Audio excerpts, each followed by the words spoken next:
Hello everyone, today we are going to look the corrosive poisons. Corrosives basically किसको बोलते हैं? That is also known as caustics. उसको हम लोग क्या बोलते हैं? कॉस्टिक्स भी बोलते हैं. जो कि मैक्सिमम टिश्यू डिस्ट्रक्शन करवाता है. कहाँ पे? जब हम लोग लोकली उसको अप्लाई करते हैं तो मैक्सिमम टिश्यू डिस्ट्रक्शन करवाता है.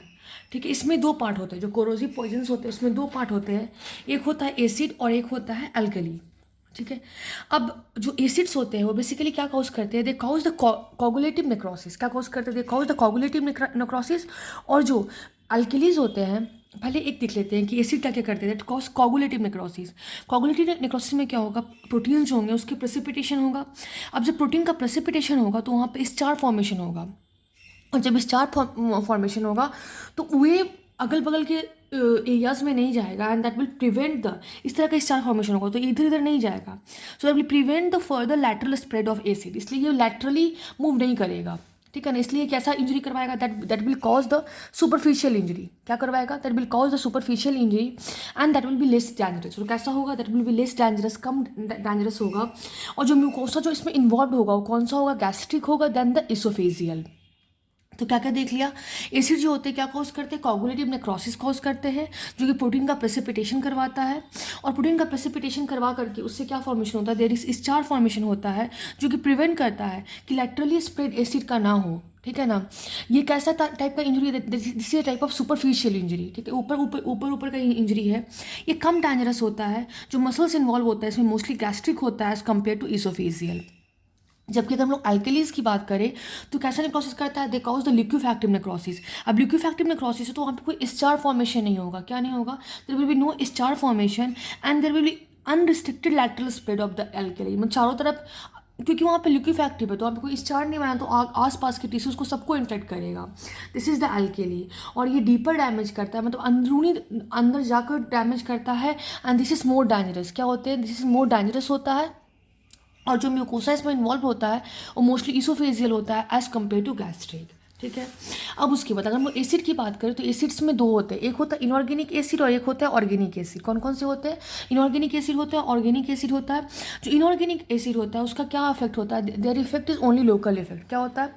There effect is only local effect होता है. ऑर्गेनिक एसिड का क्या होता है? लोकल इफेक्ट तो होता ही है प्लस सिस्टमिक इफेक्ट भी होता है. सिस्टमिक इफेक्ट क्यों होता है? Due to systemic absorption. क्यों होता है? सिस्टमिक एब्जॉर्प्शन के कारण. जो इनऑर्गेनिक एसिड है इसके सिर्फ लोकल इफेक्ट है. उसका एग्जाम्पल में क्या है? H2SO4 है, HNO3 है, HCl है. ठीक है. अगर हम H2SO4 की बात करें तो क्या होता है? That is oil of vitriol. उसको हम H2SO4 को क्या बोलते हैं? ऑयल ऑफ विट्रॉल भी बोलते हैं. और वो मोस्टली से बैटरीज में मिलता है. और एक तरह एसिड तो पता ही है. और HNO3 होता है उसको क्या बोलते हैं? That is also called as aqua fortis. क्या बोलते हैं? एक्वा फोर्टिस बोलते हैं या स्प्रिट ऑफ नाइट्रेट भी बोलते हैं, क्योंकि spirit means water is consistency of nitrate. और एक हो गया HCl. This are inorganic acid. Inorganic acid कौन कौन से हो गए? H2SO4 हो गया, HNO3 हो गया और HCl हो गया. अगर हम लोग ऑर्गेनिक एसिड की बात करें तो उसमें एक लोकल इफेक्ट है और एक सिस्टमिक इफेक्ट है. ठीक है. सिस्टमिक इफेक्ट क्यों होता है? क्योंकि यहाँ पे सिस्टमिक एब्जॉर्प्शन ऑफ एसिड हो जाता है. तो ऑर्गेनिक एसिड का क्या क्या है? लोकल है प्लस सिस्टमिक इफेक्ट है. सिस्टमिक इफेक्ट क्यों आया? Due to the systemic absorption. Example में क्या है? Carbolic acid, oxalic acid, formic acid, acetic acid. कौन कौन सा? That is the carbolic acid, then that is the oxalic acid, formic acid and acetic acid. तो याद रखें कि इनऑर्गेनिक एसिड में कौन कौन से आते थे? H2SO4 आते थे, HNO3 आते थे, HCl आते थे. इसमें सिर्फ लोकल इफेक्ट प्रोड्यूस करता था. ये लेस डेंजरस तो पूरा एसिड ग्रुप ही होता है as compare to alkalis group.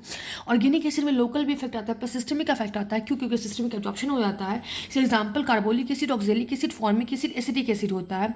जो अल्किलीज होते हैं उनका एग्जाम्पल अमोनिया होता है. अमोनिया एक हाइड्रोक्साइड होगा और एक कार्बोनेट होगा. तो एक सोडियम के साथ ऐड करेंगे, एक पोटेशियम के साथ ऐड करेंगे. तो एक तो अमोनिया तो हो ही गया. Potassium hydroxide, potassium carbonate, sodium hydroxide, sodium carbonate. After that except the hydrofluoric acid, मतलब हाइड्रोफ्लोरिक एसिड को छोड़ करके एक्सेप्शन, मतलब एक्सेप्शन इज देयर कि हाइड्रोफ्लोरिक एसिड जो होता है वो लिक्विफैक्टिव नेक्रोसिस करवाता है. ठीक है. क्योंकि एसिड है ना, लेकिन कोगुलेटिव नेक्रोसिस नहीं करवा रहा, लिक्विफैक्टिव नेक्रोसिस कर रहा है. इसलिए हाइड्रोफ्लोरिक एसिड जो होता है वो बहुत ज़्यादा डैमेज करता है as compare to other acid, other acids. Okay. Now what are the general management guideline. सबसे पहले हम लोग को इमेसिस मतलब वोमिटिंग इंड्यूस नहीं करवाना है। We do not induce emesis, do not perform gastric lavage. हम लोग को गैस्ट्रिक लेवास नहीं करना है, क्योंकि गैस्ट्रिक लेवास जो होता है कभी कभी परफोरेशन भी क्रिएट कर देता है। हम लोग चारकोल यूज़ नहीं करेंगे, कि चारकोल जो होता है वो कोरोसिव से बाइंड नहीं करता, does not bind to corrosive. Do not attempt neutralisation, और न्यूट्रलाइजेशन अटेम्प्ट नहीं करेंगे, क्योंकि क्या कॉज कर देता है, दे मे कॉज परफोरेशन। क्या कॉज कर देता है, दे मे कॉज परफोरेशन। और पेशेंट को हम लोग कैसे लिखेंगे, must be kept in PO, nil per oral. और नील पर ओलर मतलब खाली पेट रखेंगे, नील पर ओरल। उसके बाद patient must be given IV fluid, क्योंकि मतलब कि पेशेंट क्या होते हैं बेसिकली डिहाइड्रेटेड हो जाते हैं, इसलिए उनको हम आईवी फ्लूइड देते रहेंगे। एंड एडिक्वेट पेन रिलीफ, क्योंकि यहाँ पे पेन तो होगा, because there will be acid based action, मतलब कि वहाँ पे पेन होता है क्योंकि स्टार फॉर्मेशन हो रहा है, ये सब हो रहा है। तो इसलिए हम लोग एडिक्वेट पेन रिलीफ हम लोग देंगे। सिम्टोमेटिक ट्रीटमेंट में क्या बोल रहा है कि like surgical management for perforation and antibiotic for infection. Surgical management में लोग क्या करते हैं, अगर परफोरेशन है तो हम लोग सर्जिकल मैनेजमेंट करते हैं, ठीक है ना। और एंटीबायोटिक, अगर इन्फेक्शन हो गया तो लोग एंटीबायोटिक्स देते हैं। एंडोस्कोपी, अगर पेशेंट कम लेस देन 24 आवर्स के अंदर आता है तो असेस द डैमेज। तो क्या क्या हो गया, what are general management guidelines में क्या क्या है कि हम लोग को इमेसिस वोमिटिंग इंड्यूस नहीं करवाना है, हम लोग को गैस्ट्रिक लेवास नहीं परफॉर्म करना है, we do not have to perform gastric lavage क्योंकि वो परफोरेशन करवा देता है। Do not use the charcoal, क्योंकि और कोरोसिव से नहीं बाइंड करता है। डू नॉट अटेम्प्ट न्यूट्रलाइजेशन, क्योंकि that may cause perforation. Patient must be kept nil per oral, ठीक है ना। उसके patient must be given IV fluid, क्योंकि डिहाइड्रेटेड होते हैं। एडिक्वेट पेन रिलीफ हम लोग देते हैं। सिम्टोमेटिक ट्रीटमेंट में क्या होता है, जैसे सर्जिकल मैनेजमेंट फॉर परफोरेशन और एंटीबायोटिक्स हम लोग देते हैं फॉर इन्फेक्शन। एंडोस्कोपी, अगर पेशेंट 24 आवर के अंदर अंदर आता है ताकि हम लोग डैमेज को असेस कर सकें। Now sulphuric acid and nitric acid, हम लोग क्या देखने जा रहे हैं, सल्फ्यूरिक एसिड देखने जा रहे हैं और नाइट्रिक एसिड देखने जा रहे हैं। H2SO4 और HNO3। अगर हम लोग H2SO4 की बात करें तो सल्फ्यूरिक एसिड की बात करें, इनकी प्रॉपर्टीज़ क्या होता है, इसका प्रॉपर्टी होता है जिसको कार्बोनाइजेशन। क्या प्रॉपर्टी होता है, कार्बोनाइजेशन प्रॉपर्टी होता है। और HNO3 इसको बोलते हैं नाइट्रिक एसिड, ठीक है ना। तो जो हम लोग का, अगर हम लोग H2SO4 की बात करते हैं तो H2SO4 यहाँ पे वाइट वाइट है, HNO3 येलो येलो है। सबसे पहले तो ये याद रख लेंगे, ठीक है। उसके बाद H2SO4 की प्रॉपर्टी एक होता है that is called as carbonization property, कि याद रखेंगे। H2SO4 का एक और प्रॉपर्टी होता है, उसको बोलते हैं हाइग्रोस्कोपिक, मतलब वाटर को एब्जॉर्ब करने वाला, मतलब it absorb moisture from all the surfaces. तो क्या क्या होगा, कार्बोनाइजेशन प्रॉपर्टी हो गया। हाइग्रोस्कोपिक प्रॉपर्टी मतलब कि सारे सर्फेसेस से मॉइस्चर को एब्जॉर्ब कर लेता है। अगर हम HNO3 की बात करें, नाइट्रिक एसिड की बात करें, तो उसकी प्रॉपर्टी क्या क्या है, ज़ैंथोप्रोटिक रिएक्शन। क्या रिएक्शन, कौन से रिएक्शन होते हैं, ज़ैंथोप्रोटिक रिएक्शन होते हैं, जो कि प्रोड्यूस करता है picric acid when come in contact with the tissue. मतलब HNO3 जो होता है वो कैसा, उसका प्रॉपर्टी क्या होता है, उसके पास एक रिएक्शन होता है, इसको बोलते हैं ज़ैंथोप्रोटिक एसिड, ज़ैंथोप्रोटिक रिएक्शन। मतलब ये पिक्रिक एसिड प्रोड्यूस करता है कभी भी जब भी वो टिश्यू के कांटेक्ट में आता है। क्या होता है, produce the picric acid whenever it come in the contact with tissue. इसको हम लोग बोलते हैं एलोइस स्टेनिंग। क्या बोलते हैं, एलोइस स्टेनिंग बोलते हैं। And common features of acid consumption, सबसे पहले ऊपर वाला देख लिया। फिर कॉमन जो फीचर्स होता है एसिड कंजम्पशन का, उसमें क्या होता है, पेन, जैसे called odynophagia, that is the most common symptom. सबसे पहले क्या होगा, पेन होगा, हम लोग जिसको बोलेंगे ओडाइनोफेजिया। क्या बोलेंगे, ओडाइनोफेजिया बोलेंगे, that is the most common symptom होते हैं। इंटेंस थर्स्ट, जैसे इंटेंस थर्स्ट ड्रिंकिंग वाटर, उससे जीआई इरिटेशन होगा, वोमिटिंग होगा और मोर डैमेज करेगा। क्या होगा, इंटेंस थर्स्ट हमें लगेगा तो हम लोग वाटर ड्रिंक करेंगे, जीआई इरिटेशन होगा। मतलब कि पहले तो पेन हो गया, बहुत प्यास लगा तो हम लोग पानी पिए तो जीआई इरिटेशन हुआ, जीआई इरिटेशन हुआ तो वोमिटिंग हुआ तो और भी डैमेज हुआ, ठीक है। तो जो ये common feature of acid consumption. Vomiting में ब्लड भी आता है, इसलिए हम उसको बोलते हैं कॉफ़ी ग्राउंड वोमिटस। क्या बोलते हैं, कॉफ़ी ग्राउंड वोमिटस बोलते हैं। Abdominal pain, tenderness and bloating तो कॉमन है कि पेन भी होता है, टेंडरनेस होता है, ब्लोटिंग्स होता है, ठीक है। अब केमिकल पेरिटोनाइटिस, एसिड जो होता है पेरिटोनियम में एंटर कर जाता है, दैट एंटर द पेरिटोनियम। और जिसको हम लोग क्या बोलते हैं, कैसे एंटर करता है, परफोरेशंस के हेल्प से एंटर करता है। अगर एसिड एंटर कर जाता है रेस्पिरेटरी सिस्टम में तो उसको लोग बोलते हैं respiratory distress symptom, steroid symptom and dyspnoea बोलते हैं, ओके।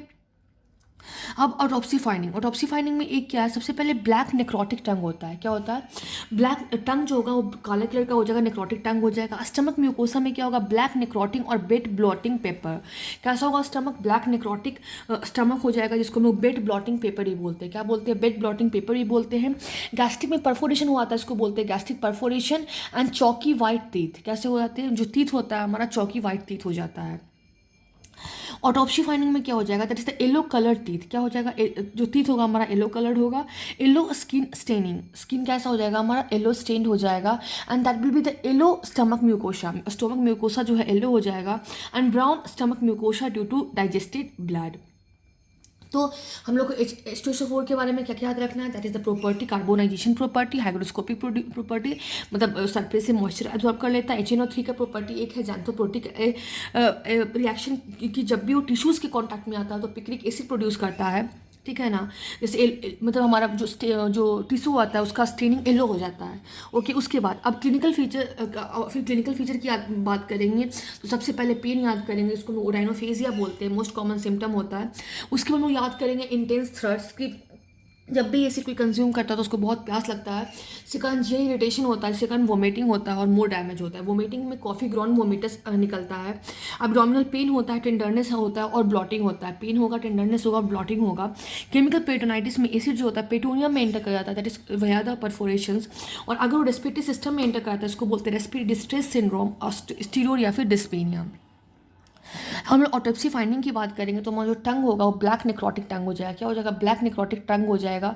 जो स्टमक का जो म्यूकोशा हो जाएगा वो कैसा होगा, दैट विल ब्लैक नेक्रोटिक और bit blotting paper type. Gastric में परफोरेशन हो जाएगा, इसको बोलते छेद हो जाएगा गैस्ट्रिक में, एंड चौकी वाइट टीथ हो जाएगा क्योंकि उसकी कार्बोनेशन प्रॉपर्टी हाइग्रोस्कोपिक प्रॉपर्टी है, ठीक है ना। हाइग्रोस्कोपिक प्रॉपर्टी के कारण चौकी वाइट टीथ हो जाएगा। अगर हम लोग HNO3 की बात करें तो उसमें हमारा टीथ जो होगा येलो कलर्ड हो जाएगा, स्किन जो होगा येलो कलर्ड स्टेनिंग हो जाएगा, स्टमक म्यूकोसा येलो कलर हो जाएगा, और जो भी स्टमक म्यूकोसा है वो ब्लड ब्राउन कलर का हो जाएगा ड्यू टू डाइजेस्टेड ब्लड। अब इसके बाद एक टर्म आता है, इसको बोलते हैं विट्रुलेज। क्या बोलते हैं, विट्रियोलेज बोलते हैं, जो कि इसका मतलब होता है कि intentional throwing of any corrosive substance with intention to disfigure a person. मतलब कि हम लोग इंटेंशनली थ्रो करते हैं कोरोसिव सब्सटेंस को, किस लिए, ताकि हम लोग डिसफिगर कर सके पेशेंट को, ठीक है ना। अनकॉमनली यूज्ड एसिड में क्या है, सल्फ्यूरिक एसिड हो गया, नाइट्रिक एसिड हो गया, जूस ऑफ नट मेकिंग नट हो गया। तो क्या है विट्रियोलेज, मतलब कि हम इंटेंशनली थ्रो करते हैं किसको, कोरोसिव सब्सटेंस को, ताकि पर्सन डिसफिगर हो जाए। और जो कॉमनली यूज्ड एसिड है, जो कॉमनली यूज्ड एसिड उसमें कौन कौन सा आते हैं, सल्फ्यूरिक एसिड आता है, नाइट्रिक एसिड आता है, और जूस ऑफ मार्किंग नट जिसको बोलते हैं सेमीकार्पस एनाकार्डिना आता है। अगर हम एग्जामिनेशन करते हैं तो जो फेस या फिर आईज है वहाँ पे केमिकल बर्न होता है। क्या होता है, फेस या फिर आई पे केमिकल बर्न्स होता है। कोरोसिव या फिर अल्सरेशन होता है। हेयर का स्ट्रिंगिंग नहीं होता है, ब्लिस्टर फॉर्मेशन नहीं होता है, एक्सेप्ट फॉर्मिक एसिड। कॉन्ट्रैक्शन में भी प्रेजेंट, ठीक है, कॉन्ट्रैक्चर्स में भी प्रेजेंट होगा। तो विट्रिलाइज मतलब क्या है, हम लोग इंटेंशनली हम लोग कोरोसिव सब्सटेंस को थ्रो करते हैं किस इंटेंशन से कि वो डिसफिगर कर दे पर्सन को। कॉमनली यूज्ड एसिड में क्या होता है, सल्फ्यूरिक एसिड हो गया, नाइट्रिक एसिड हो गया, जूस ऑफ मार्किंग नट, सेमीकार्पस एनाकार्डिना हो गया। एग्जामिनेशन में क्या करते हैं, केमिकल बर्न होता है, फेसेस में, आइज में केमिकल बर्न हो जाता है। कोरोजन एंड अल्सरेशन होता है हमारे स्किन में, कोरोसिवनेस आता है, अल्सरेशन का फॉर्मेशन होता है। हेयर का स्ट्रिंग नहीं होता है, ब्लिस्टर्स का फॉर्मेशन नहीं होता है, किसमें, एक्सेप्ट फॉर्मिक एसिड। क्या, एक्सेप्ट फॉर्मिक एसिड को छोड़ करके। आफ्टर दैट कॉन्ट्रैक्चर्स में भी प्रेजेंट। अगर हम मैनेजमेंट की बात करें, ठीक है, मैनेजमेंट हम लोग कैसे करेंगे, तो मैनेजमेंट में सबसे पहले हम लोग टॉपिकली ऊपर से क्या देंगे, हम we will give topical irrigation with the water और नॉर्मल सलाइन। हम लोग पानी या फिर नॉर्मल सलाइन वहाँ पे देंगे, ठीक है ना। हम लोग टॉपिकल पेस्ट लगाएंगे इसका, मैग्नीशियम ऑक्साइड का, MgO का हम लोग टॉपिकली पेस्ट लगाएंगे। अगर आई अफेक्ट हो जाएगा, ठीक है, तो उसको हम लोग क्या करेंगे, उसमें ऑलिव ऑयल लगाएंगे। If eye is affected, then we will olive oil can be applied, or antibiotics, atropine, hydrocortisone can be used. तो व्हाट विल द मैनेजमेंट, सबसे पहले हम लोग टॉपिकल इरिगेशन करेंगे वाटर का और नॉर्मल सलाइन से। हम लोग टॉपिकली पेस्ट लगाएंगे मैग्नीशियम ऑक्साइड का। अगर आई अफेक्टेड है तो olive oil can be applied. क्या आई अफेक्टेड है तो क्या होगा, olive oil can be applied. Antibiotics हो गया, एट्रोपिन हो गया, हाइड्रोकॉर्टिसोन हो गया, कैन बी गिवन। अगर आई अफेक्टेड है तो क्या क्या होगा, olive oil can be applied, antibiotics देंगे, एट्रोपिन देंगे, और hydrocortisone can be given. Antibiotics, atropine, hydrocortisone can be given. Medico legal importance, अगर हम लोग मतलब कि क्या क्या इंपॉर्टेंस है इसका, तो 357 CRPC की बात करूँ, जितने भी डॉक्टर्स हैं must provide compulsory free treatment to all. ये बहुत इंपॉर्टेंट है, कोई भी अगर पेशेंट अगर आता है तो हमें जो डॉक्टर्स होते हैं, ठीक है ना, उनको कंपल्सरी फ्री ट्रीटमेंट देना है किसको, विक्टिम्स ऑफ विट्रोराज का, मतलब कि intentional throwing of any corrosive substance को, और सेक्सुअल क्राइम्स को, और उस इंसिडेंट के बारे में तुरंत पुलिस को इन्फॉर्म करना है। And this is according to the 375 CRPC, ठीक है। अब 326 A IPC, IPC means punishment तो होता है, मतलब पनिशमेंट उसी से डिफाइन होता है। तो 326 ए आईपीसी से हम लोग एसिड अटैक के लिए पनिशमेंट होता है, और 326 बी आईपीसी से punishment for attempting acid attack. तो 326 ए आईपीसी मतलब क्या होता है कि एसिड जो अटैक है उनका पनिशमेंट, और 326 बी आईपीसी मतलब होता है punishment of attacking attempting acid attack. कोई अटेम्प्ट कर रहा है एसिड अटैक के लिए, उसके लिए भी पनिशमेंट है 326 बी आईपीसी में, और पनिशमेंट ऑफ एसिड अटैक है 326 ए आईपीसी में। आफ्टर दिस फिनॉल, फिनॉल को हम लोग क्या बोलते हैं? It is also called as carbolic acid. क्या बोलते हैं? कार्बोलिक एसिड ही बोलते हैं। इसका एक प्रॉपर्टी होता है कि इसका एंटीसेप्टिक प्रॉपर्टी होता है और डिसइंफेक्टेंट प्रॉपर्टी होता है। क्या होता है? एंटीसेप्टिक प्रॉपर्टी होता है और डिसइंफेक्टेंट प्रॉपर्टी होता है। और फिनॉलिक डेरिवेटिव में कौन कौन सा आता है? क्रिसॉल, रिसोर्सिकॉल, लाइजोल एंड डिटॉल। तो हम लोग फिनॉल को क्या बोलते हैं? कार्बोलिक एसिड बोलते हैं, जिसका क्या होता है, इसको क्या बोलते हैं बेसिकली? वो एंटीसेप्टिक होता है, डिसइंफेक्टेंट होता है। फिनॉलिक डेरिवेटिव्स में कौन कौन से है? क्रिसॉल है, रिसोर्सिकॉल है, लाइजोल है और डिटॉल है। तो फिनॉल क्या है? उसको क्या बोलते हैं? कार्बोलिक एसिड बोलते हैं। इसका एक प्रॉपर्टी क्या होता है? एंटीसेप्टिक प्रॉपर्टी होता है, डिसइंफेक्टेंट प्रॉपर्टी होता है। फिनॉलिक डेरिवेटिव में कौन कौन से आते हैं? ग्लिसरॉल और आते हैं, रिसोर्सिकॉल आते हैं, लाइसोल आते हैं और डिटॉल आता है। जब फिनॉल क्रिस्टल तो वाइट आपको दिख ही रहा है, लेकिन अगर एयर से एक्सपोज हो जाए तो फिनॉल लिक्विड में चेंज हो जाता है, और एक मतलब कि पूरे कहीं से भी कहीं से भी ऑब्जॉर्व हो जाता है, even through the intact skin भी ऑब्जॉर्व हो जाता है। तो फिनॉल क्या है? कार्बोलिक एसिड है, दैट इज एंटीसेप्टिक है, डिसइंफेक्टेंट। फिनॉलिक कंपोनेंट में डेरिवेटिव्स में कौन कौन से आते हैं? क्रिसॉल आते हैं, रिसोर्सिकॉल आते हैं, लाइजोल आते हैं और डिटॉल आते हैं। और ये can be absorb through all route, even the intact skin के थ्रू भी अब्जॉर्ब हो जाता है। आफ्टर दिस, अब कोरोसिव इफेक्ट की बात करें तो इसमें एक पहले होता है एक्यूट पॉइजनिंग। सबसे पहले क्या होता है? एक्यूट पॉइजनिंग होता है। उसमें सबसे पहले बर्निंग पेन होता है, सबसे पहले में पेन होता है, इसको बोलते हैं बर्निंग पेन होता है इनिशियली। उसमें फिर टिंगलिंग एंड नंबनेंस सेंसेशन। सबसे पहले बर्निंग पेन होगा, उसके बाद हमें टिंगलिंग फील होगा, नंबनेंस फील होगा, और उसके बाद एनेस्थीसिया हो जाएगा। After that is the anaesthesia. तो बर्निंग पेन इनिशियली होता है, देन टिंगलिंग एंड नंबनेस होता है, एंड देन एनेस्थीसिया। उसके बाद क्या होता है? एनेस्थीसिया की तरह फीलिंग होता है फिनॉल से। सबसे पहले क्या? Burning pain initially, after the tingling and numbness sensation होता है, देन एनेस्थीसिया होता है। Decrease emesis due to anaesthetic effect of phenol. मतलब एमेसिस कम होता है क्योंकि मतलब कि फिनॉल का एंटीसेप्टिक इफेक्ट है, एनेस्थेटिक इफेक्ट है, इसलिए एमेसिस उल्टियाँ कम आता है। एंड ये इंपॉर्टेंट है कि जो स्टमक म्यूकोसा हुआ था कैसा होता है? लेदरी हो जाता है। इसी लेदरी प्रॉपर्टी ऑफ स्टमक, क्योंकि मतलब वो पूरा वहाँ पे लेदरी टाइप से स्टमक म्यूकोसा कर देता है, इसलिए हम लोग गैस्ट्रिक लेवाज कैन बी गिवन। यही एक प्रॉपर्टी है हम लोग गैस्ट्रिक लेवाज दे पाते हैं। and it is broken down into two toxic metabolites in the blood। एक है पायरोकैटिकॉल और एक है हाइड्रोक्विनोन। किस किस में टूटता है? एक पायरोकैटिकॉल में टूटता है और एक हाइड्रोक्विनोन में टूटता है। एंड पायरोकैटिकॉल को हम लोग क्या बोलते हैं? ओक्रोनोसिस बोलते हैं। पायरोकैटिकॉल एंड हाइड्रोक्विनोन, इसको ओक्रोनोसिस बोलते हैं, जो कि क्या होता है? Basically black deposition on tissue होता है। क्या होता है? ब्लैक डिपोजिशन ऑन टिश्यू होता है, जिसको बोलते हैं pyrocatechol and hydroquinone.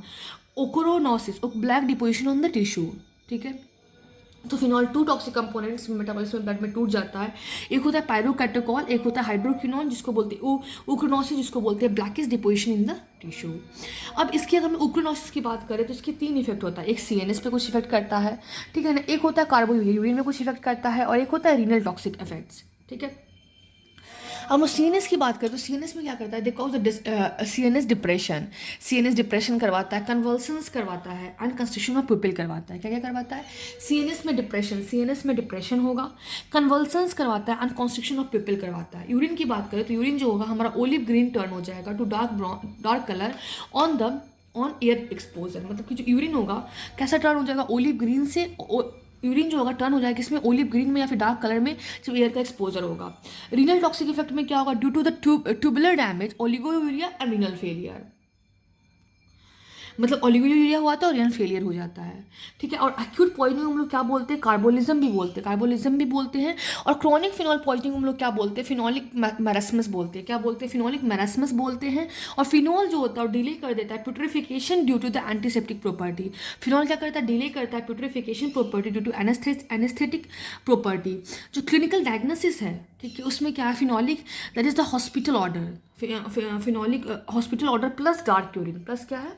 Dark urine है in phenolic poisoning due to thickening effect on stomach mucosa gastric. हाँ, ये बहुत इंपॉर्टेंट है कि फिनॉल जो बेसिकली क्या होता है? प्यूट्रिफिकेशन को डिले कर देता है क्योंकि एंटीसेप्टिक प्रॉपर्टी होता है। क्लिनिकल डायग्नोसिस में क्या है कि फिनॉलिक या फिर हॉस्पिटल ऑर्डर आता है। कैसा ऑर्डर आता है? फिनोलिक हॉस्पिटल ऑर्डर आता है, प्लस डार्क यूरिन। ये बहुत इंपॉर्टेंट है कि हम लोग जो पेशेंट के पास वहाँ पे फिनोलिक ऑर्डर आएगा, हॉस्पिटल ऑर्डर आएगा, और यूरिन भी कैसा होगा, डार्क यूरिन होगा, क्योंकि ऑफकोर्स यूरिन जो होता है ओलिव ग्रीन में या फिर डार्क कलर में चेंज हो जाता है। फिर अगर पॉइजनिंग होने के बाद थिकनिंग इफेक्ट, जो स्टमक में थिकनिंग इफेक्ट होने के कारण ही गैस्ट्रिक लेवास हम लोग दे पाते हैं। आफ्टर दिस हाइड्रोफ्लोरिक एसिड, इसके बाद क्या है, हाइड्रोफ्लोरिक एसिड है। ठीक है, अगर हम हाइड्रोफ्लोरिक एसिड की बात करें तो इसकी एक यूनिक एस्पेक्ट होता है कि जो inorganic acid with local plus systemic effect. सबसे पहला क्या है, इसका इनऑर्गेनिक एसिड ही एक तरह का है, इसका लोकल इफेक्ट भी आता है और सिस्टमिक इफेक्ट भी आता है, और systemic effect even on local application. ये बहुत इंपॉर्टेंट है कि सिस्टमिक इफेक्ट लोकल एप्लीकेशन आने के बाद भी आता है, क्योंकि एब्जॉर्ब होता है वया द स्किन। किससे एब्जॉर्ब होता है वया स्किन। ये एसिड होता है बट कॉज लिक्विफैक्टिव नेक्रोसिस। तो हाइड्रोफ्लोरिक एसिड का क्या यूनिक एस्पेक्ट है कि एक इनऑर्गेनिक एसिड है जिसका लोकल और सिस्टमिक इफेक्ट दोनों आता है। ठीक है, सिस्टमिक इफेक्ट आता है लोकल एप्लीकेशन करने के बाद भी, क्योंकि एब्जॉर्ब होता है स्किन के थ्रू, एंड ये एक एसिड है बट कॉज लिक्विफैक्टिव नेक्रोसिस। ये एक एसिड है, बस क्या कॉज करता है, लिक्विफैक्टिव नेक्रोसिस भी कॉज कर देता है। टॉक्सिसिटी की बात करेंगे तो ये H प्लस आयन प्रोड्यूस करता है और फ्लोराइड आयन प्रोड्यूस करता है, primary cause of toxicity, and this is the primary reason of toxicity, क्योंकि ये H प्लस आयन प्रोड्यूस करता है, फ्लोराइड आयन प्रोड्यूस करता है। फ्लोराइड आयन जो होता है क्या कॉज करता है, लिक्विफैक्टिव नेक्रोसिस कॉज कर देता है, जो कि अफेक्ट करता है किसको, स्किन को अफेक्ट करता है, टिश्यूज़ को अफेक्ट करता है, डीपर टिश्यू को अफेक्ट करता है, बोन्स को अफेक्ट करता है, and there is excruciating burning pain disproportional to amount of exposure. तो क्या है यूनिक एस्पेक्ट में, इनऑर्गेनिक एसिड होता है जिसका लोकल और सिस्टमिक इफेक्ट दोनों होता है। Systemic effect even on the local application, क्योंकि एब्जॉर्ब होता है बाय द स्किन। ये एक एसिड होता है बट ये क्या कॉज करता है, लिक्विफैक्टिव नेक्रोसिस कॉज करवाता है। टॉक्सिसिटी क्यों, क्योंकि ये प्रोड्यूस करता है H प्लस आयन को और फ्लोराइड आयन को, जो कि प्राइमरी कॉज ऑफ टॉक्सिसिटी होते हैं। फ्लोराइड आयन जो होता है क्या कॉज करता है, लिक्विफैक्टिव नेक्रोसिस कॉज करवाता है, जो कि स्किन के टिश्यूज़ को अफेक्ट करता है, डीपर टिश्यू को अफेक्ट करता है, बोन्स को अफेक्ट करता है। Excruciating burning pain disproportional to amount of exposure. ये फॉर्म करता है insoluble salt with calcium and magnesium and lead to hypocalcaemia, hypomagnesaemia और हाइपरकैलीमिया। इसके बाद हम मैनेजमेंट की बात करें तो इमीडिएट आईसीयू एडमिशन हमें करना होता है। क्या करना होता है, इमीडिएट आईसीयू एडमिशन करवाना होता है। Continuous ECG monitoring to watch out the for arrhythmia. हम लोग कंटिन्यूस ईसीजी मॉनिटरिंग करते हैं ताकि हम लोग एरिथमिया को वॉच आउट कर सके। ट्रीटमेंट में क्या होता है, tropical decontamination with plenty of water. क्या होता है, ट्रॉपिकल डिकंटामिनेशन करते हैं प्लेंटी ऑफ वाटर के साथ, local application of 2.5% calcium gluconate. Correct करते हैं इलेक्ट्रोलाइट लेवल को, इंजेक्ट करते हैं कैल्शियम ग्लूकोनेट को। ठीक है, उसके बाद हम लोग इलेक्ट्रोलाइट लेवल जो है उसको करेक्ट करेंगे, और ये इंपॉर्टेंट है कि हम लोग कैल्शियम जो ग्लूकोनेट है उसको इंजेक्ट कैसे करेंगे। तो usually that is given intravenously और सबक्यूटेनियसली। कैसे देते हैं, या तो आईवी देते हैं या तो सबक्यूटेनियसली देते हैं। और सीवियर केस में intra arterial injection can be given. अगर बहुत ज़्यादा सीवियर केस है तो हम लोग intra arterial injection also can be given. Glass etching क्या है, occupational exposure to hydrofluoric acid. तो हाइड्रोफ्लोरिक एसिड में हम लोग क्या देख लिए, एक बार डिटेलिंग ऐसे ऊपर से देख लेते हैं ताकि ब्रशअप हो जाए कि सबसे पहले कि हाइड्रोफ्लोरिक एसिड जो क्या है, इनऑर्गेनिक एसिड है। ठीक है, और उसमें लोकल इफेक्ट भी आता है, सिस्टमिक इफेक्ट भी आता है। सिस्टमिक इफेक्ट क्यों होता है, लोकल एप्लीकेशन के बाद भी, क्योंकि स्किन से अब्जॉर्ब हो जाता है। ये एक एसिड है बट ये क्या शो करता है, लिक्विफैक्टिव नेक्रोसिस शो करता है। ये क्या टॉक्सिसिटी में क्या प्रोड्यूस करता है, H प्लस आयन प्रोड्यूस करता है और फ्लोराइड आयन प्रोड्यूस करता है। ये प्राइमरी कॉज ऑफ टॉक्सिसिटी होता है। ठीक है, फ्लोराइड आयन क्या कॉज करता है, लिक्विफैक्टिव नेक्रोसिस कॉज करता है। क्या अफेक्ट करता है, स्किन को अफेक्ट करता है, टिश्यूज को, स्किन टिश्यूज को अफेक्ट करता है, डीपर टिश्यूज को अफेक्ट करता है और बोन को अफेक्ट करता है। एक्सक्रूटिव बर्निंग पेन होता है, मतलब कि जितना एक्सपोजर होता है उससे भी ज़्यादा एक्सक्रूटिंग बर्निंग पेन होता है। ठीक है, ये इंपॉर्टेंट है कि इनसॉल्युबल सॉल्ट्स बना लेते हैं कैल्शियम के साथ, मैग्नीशियम के साथ, जिसके कारण क्या होता है, हाइपोकैल्सीमिया, हाइपोमैग्नीसीमिया, हाइपरकैलीमिया। ठीक है, मैनेजमेंट की बात करें सबसे पहले क्या है, सबसे पहले हम लोग जो इमीडिएट आईसीयू एडमिशन करवाना हो, मतलब क्योंकि बहुत लीथल टाइप से है तो आईसीयू एडमिशन तुरंत करेंगे और कंटिन्यूसली हम ईसीजी मॉनिटर करेंगे, क्योंकि यहाँ पे हाइपोकैलीमिया हो रहा है तो हम लोग अरिथमिया को वॉच आउट करते रहना है। ट्रीटमेंट की बात करें तो टॉपिकल हम लोग डिकंटामिनेशन देंगे, किसके साथ, प्लेंटी ऑफ वाटर के साथ। ठीक है, प्लेंटी ऑफ वाटर उसको उनको टॉपिकली देंगे। उसके बाद हम लोग लोकली एप्लीकेशन क्या करेंगे, जैसे 2.5% कैल्शियम ग्लूकोनेट करेंगे और हम इलेक्ट्रोलाइट लेवल को करेक्ट करेंगे, और हम लोग कैल्शियम ग्लूकोनेट को इंजेक्ट करेंगे, यूजली गिवन इंट्रावेनसली और सबक्यूटेनियसली। इंट्रावेनसली भी दिया आता है और सबक्यूटेनियसली भी आता है। इन severe cases intra arterial injection can be given. ठीक है, तो कैल्शियम ग्लूकोनेट को देंगे, यूजली गिवन इंट्रावेनसली दिया जाता है, फिर सबक्यूटेनियसली दिया जाता है, और सीवियर केसेस में इंट्रा आर्टियल भी हम लोग देते हैं। ग्लास ईचिंग की बात करें तो occupational exposure to hydrofluoric acid. ठीक है। उसके बाद क्या है, ऑक्जेलिक एसिड। आफ्टर दैट क्या है, ऑक्जेलिक एसिड क्या है, ये एक तरह का ऑर्गेनिक एसिड है। क्या है, ऑर्गेनिक एसिड, इस टाइप ऑफ ऑर्गेनिक एसिड। इसको लोग एसिड ऑफ शुगर भी बोलते हैं। क्या बोलते हैं, this also called as acid of sugar. और विजुअली ये रिजेंबल किससे करता है, मैग्नीशियम सल्फेट से रिजेंबल करता है। किससे रिजेंबल करता है, मैग्नीशियम सल्फेट से रिजेंबल करता है। ये यूज़ किस में किया गया है, इंक या फिर रस्ट रिमूविंग लिक्विड में। इसको हम लोग बोलते हैं सिग्नेचर फॉर्जरी। ठीक है, पनिशेबल अंडर 463 IPC। ये it is an organic acid, ये एक तरह का ऑर्गेनिक एसिड होता है। ठीक है ना, इसको हम लोग और भी क्या बोलते हैं, एसिड ऑफ शुगर बोलते हैं। क्या बोलते हैं, एसिड ऑफ शुगर बोलते हैं। ये ऑर्गेनिक एसिड है, इसको एसिड ऑफ शुगर ही बोलते हैं। विजुअली है मैग्नीशियम सल्फेट से रिजेंबल करता है। ये किस लिए यूज़ होता है, it is use in ink या rust removing liquid signature forgery. आप समझ रहे हो कि ऑर्गेनिक एसिड है, इसको एसिड ऑफ शुगर बोलते हैं। ये मैग्नीशियम सल्फेट की तरह रिजेंबल करता है और इसको हम लोग जो सिग्नेचर को मिटाने में हेल्प करता है, it's also called as ink या फिर रस्ट रिमूविंग लिक्विड। वेजिटेबल जो है एक तरह का सोर्स है किसका, ऑक्जेलिक एसिड का। What is the effect of oxalic acid exposure. सबसे पहले जीआईटी में क्या होता है, लोकल कोरोसिव इफेक्ट होता है। क्या होता है, जीआईटी में लोकल कोरोसिव इफेक्ट होता है और सिस्टमिक एब्जॉर्प्शन होता है। जीआईटी को कोरोसिव कर देगा और सिस्टमिक एब्जॉर्ब हो जाएगा। और सिस्टमिक सर्कुलेशन में oxalic acid plus calcium plus 2, oxalic acid calcium plus 2 के साथ मिलकर क्या बनाता है, they form the calcium carbonate crystal. क्या बनाता है, कैल्शियम कार्बोनेट क्रिस्टल बनाता है, जो कि यूरिन में एक्सक्रीट होता है, जिसको हम लोग बोलते हैं ऑक्सिलरी यूरिया।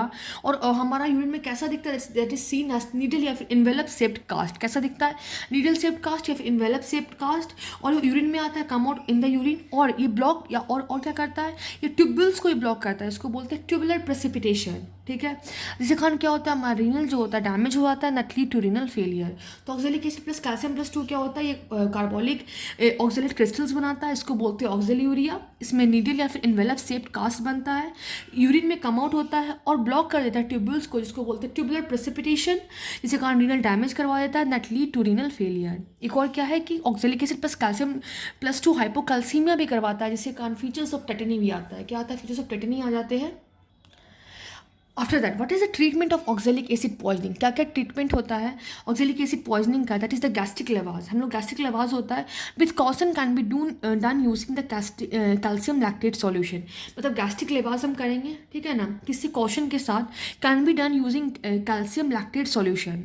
ठीक है, कैल्शियम लैक्टेट सॉल्यूशन की हेल्प से हम लोग गैस्ट्रिक लेवाज करेंगे। Antidote is calcium gluconate. What is the antidote, calcium gluconate है। एंड हीमोडायलिसिस करेंगे। And treatment of renal toxicity, अगर प्रेजेंट है तो ट्रीटमेंट हम लोग करेंगे रीनल टॉक्सिसिटी का। तो gastric lavage is given with caution can be done using calcium lactate solution. Antidote is calcium gluconate. ठीक है, गैस्ट्रिक लेवाज कैसे करते हैं, कैल्शियम लैक्टेट सॉल्यूशन की हेल्प से। और एंटीडोट क्या होता है, कैल्शियम ग्लूकोनेट होता है। हीमोडायलिसिस भी करते हैं, अगर रीनल टॉक्सिसिटी प्रेजेंट है तो ट्रीटमेंट भी करते हैं। ठीक है, this is all the oxalic acid का। उसके बाद आता है बोरिक एसिड। बोरिक एसिड का पॉइजनिंग को क्या बोलते हैं, that is also give the boiled lobster appearance. कैसा अपीयरेंस देता है, that give the appearance of boiled lobster appearance.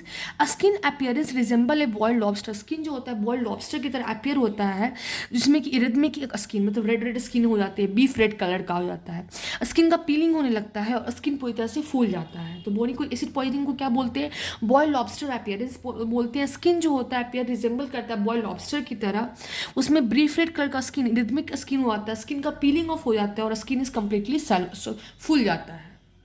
This was all about acids and alkali. Thank you everyone.